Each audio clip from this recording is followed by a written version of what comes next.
drove down to the liquor store and bought a fifth of vodka and a gallon of grapefruit soda. I positioned myself in a chair in front of the window and watched the day pass. Looking out of the window is different in Los Angeles than it is in Houston. No matter where you live in Southern City, even a wild and violent place like the Fifth Ward, Houston, you see almost everybody you know by just looking out your window. Every day is a parade of relatives and old friends and lovers you once had. Maybe you'd be lovers again one day. That's why Sophie Anderson went back home, I suppose. She liked the slower life of the South. When she looked out her window, she wanted to see her friends and her family. And as she called out to one of them, she wanted to know that they'd have the time to stop by for a while and say hello.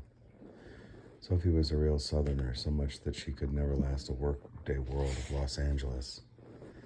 Because in LA, people don't have time to stop. Anywhere they have to go, they go there in a car. The poorest man has a car in LA. He might not have a roof over his head, but he has a car. And he knows where he's going to. In Houston and Galveston, on the way to Louisiana, life was a little more aimless. People worked a job, but they couldn't make any more money no matter what they did.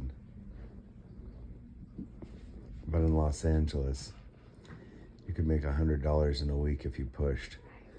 The promise of getting rich pushed people to work the 2 jobs in a week and do a little plumbing on the weekend. There's no time to walk down the street or make a barbecue when somebody's going to pay out real money to haul refrigerators. So I watched empty streets that day. Every once in a while I'd see a couple children on bicycles or a group of young girls going to the store for candy and soda pop. I sipped vodka and napped and reread Mouse's letter until I knew there was nothing I could do. I decided to ignore it, and if he ever asked, I'd just look simple and act like it never got delivered. By the time the sun went down, I was at peace with myself. I had a name, an address, $100.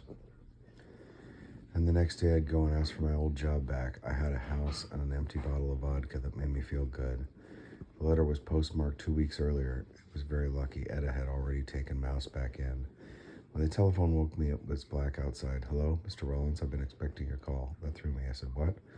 Hope you have some good news for me. Strawbread, is that you? Sure, easy. What's shaking? It took me another moment to compose myself. I had planned to call him in a few days so it would feel like I had worked for his money. I got what you want, I said, in spite of my plan. She's with, hold on to that, easy.